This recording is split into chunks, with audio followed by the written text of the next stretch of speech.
Hi guys, good morning. Welcome back to my channel. It's me, Payong Kaibigan. Ginawa ko po ang video na ito, hindi po para takutin ang mga OFW. Bagkos para po tayo ay maging aware. Para mapaghandaan po natin ang mga bagay-bagay na nakaapekto sa atin bilang isang OFW. Okay, to be specific, ang pag-uusapan po natin sa video for today is about the new guidelines. Kung magkano nga ba yung babayaran na ng OFW related sa PhilHealth contributions at tuwing kailan niya ito pwedeng bayaran at ano ang mangyayari sa kanya pag hindi po niya nabayaran ang contributions na ito. Okay? So kung bago pa po kayo sa channel ko, please don't forget to click the subscribe button at yung notification bell para updated po kayo sa mga upcoming videos ko.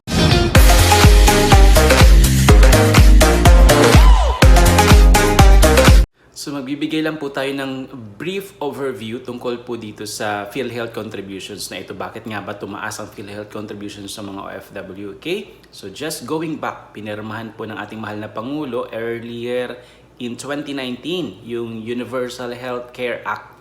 Ito po ay naglalayo na mabigyan lahat ng medical services, lahat ng Pilipino. Okay?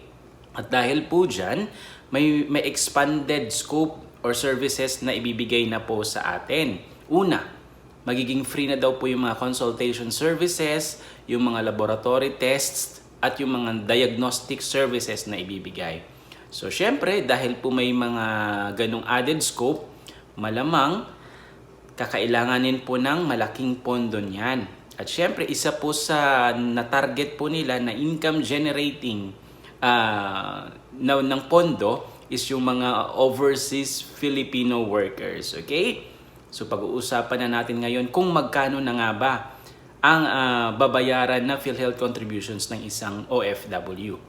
Dati po, ang binabayaran po natin sa PhilHealth ay 2,400 per year.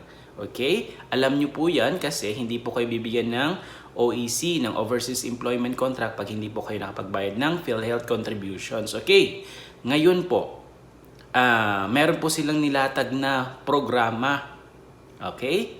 So, ang ceiling po ngayon, dati po kasi fixed rate, 2,400 per year, regardless kung magkano ang sahod mo as OFW, 2,400 per year.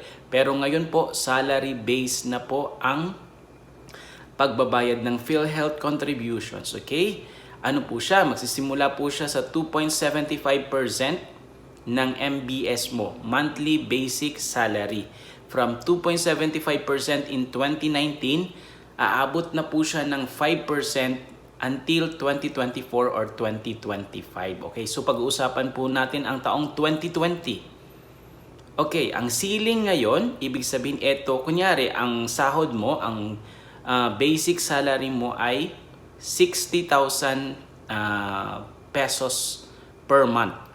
So, ang monthly na babayaran mo sa PhilHealth ay 60,000 pesos times 3%. So, 1,800 per month multiplied by 12 months. That makes it 21,600. So, kung dati, nagbabayad ka po ng 2,400 sa isang taon, ngayon po, kung ang sahod mo ay 60,000 pesos per month or more, ang babayaran mo na po sa PhilHealth ay 21,600. Imagine yung pagtaas po niya, almost 8 times, 8 beses ang pagtaas po niya, okay? At hindi lang po yan ang hindi masyadong magandang balita.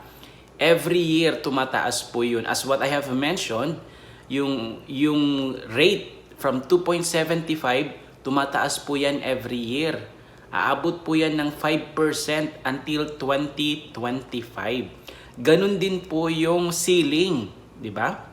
Yung 60,000 na ceiling, ngayong 2020, pagdating po yan ng 2025, 100,000 na po ang ceiling. Let's say, moving forward, kung ikaw po ay isang OFW na may monthly basic salary na 100,000 or more, so ang PhilHealth na babayaran mo PhilHealth contribution na babayaran mo by 2025 ay 100,000 times 5% na rate, which is 5,000 pesos, multiplied by 12 months, 60,000 pesos po ang babayaran mo sa PhilHealth pagdating ng 2025.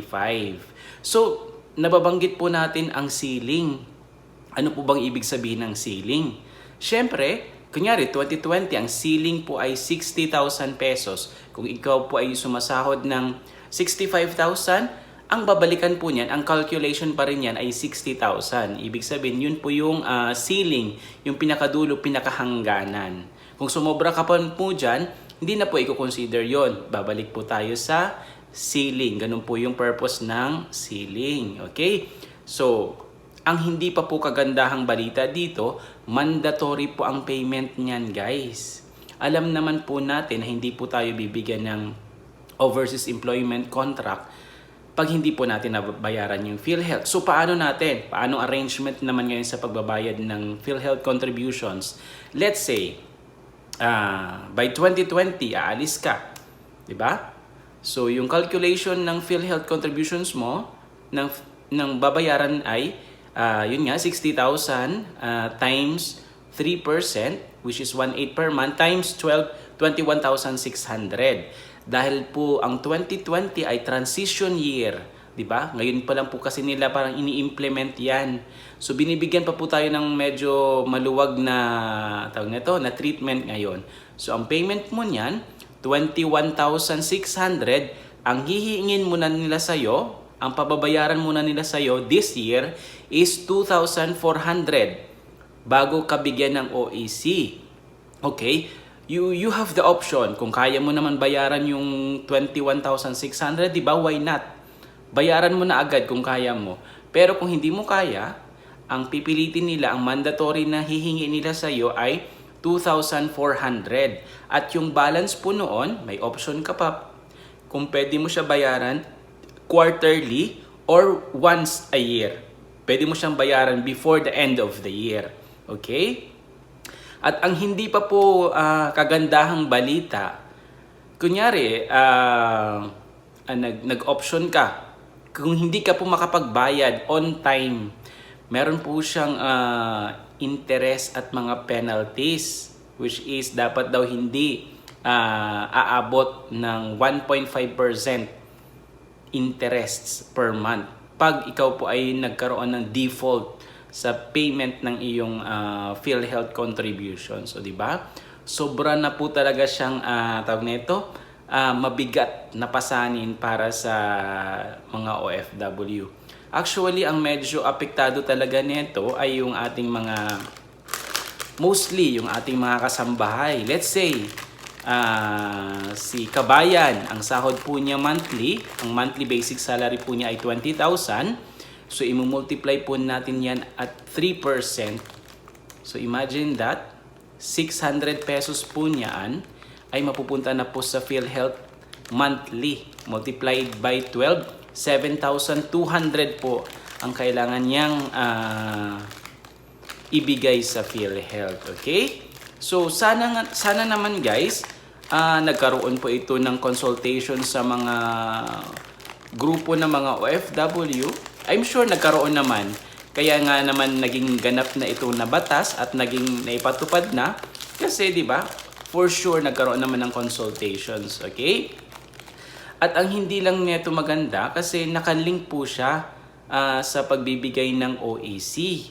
Which is, sabi nga po ni Madam Susan Ople, siya po yung parang head ng OFW Advocate something, na yung OEC, ang purpose po niyan dapat is to identify and protect yung OFW. And not as a means to collect yung mga ganitong fees ng ibang ahensya ng gobyerno, which is yung PhilHealth, okay? And guys, sana po, magkaroon ng review at review po nila yung, alam naman natin yung PhilHealth ay isa po siyang government-owned and controlled corporation, di ba? So sobra pong napakalaki ng mga sahod ng matataas ng opisyalis sa PhilHealth.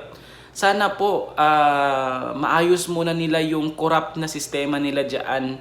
Kasi sobra namang nagsasuffer na talaga yung mga OFW. imagine sa pag may mga ganitong klaseng pagkukunan ng pondo, OFW po talaga ang nakikita nilang main target. So sobrang nakakalungkot lang guys. Okay? So sana wala po tayong nang magagawa kasi ito po ay ganap ng batas. Okay? Kaya po ginawa ko ang video na ito para po mapaghandaan natin ang mga bagay-bagay kasi this is an added expense on our part. Okay? Hindi naman po tayo tutulungan ng ating employer. Lahat po ng PhilHealth contributions ng OFW, sagot yan to be shouldered by the OFW itself. Unlike sa Philippines, na naghahati po ang employer at yung employee sa contributions. Pag OFW, solong-solo mo. So hopefully, by this time, nagkaroon na po kayo ng konting idea kung ano po yung mangyayari sa PhilHealth contributions. Baka sakaling uuwi po kayo at kukuha po kayo ng overseas employment contract. At least, hindi na po kayo ma-surprise, hindi na po kayo ma-shock na bakit ang laki-laki ng babayaran ko. Okay? Ilalagay ko po yung link sa description box ng video na ito at basahin nyo pong mabuti ang circular, ang memorandum, ang advisory galing PhilHealth. At if in case may mga katanungan pa po kayo, pwede po kayong mag-comment sa video na ito or pwede po kayong mag-send sa akin ng private message para po masagot ko po kayo. Okay? Marami pong salamat and God bless. I wanna hear you sing it. Hey, mama, don't stress your mind. We coming home tonight.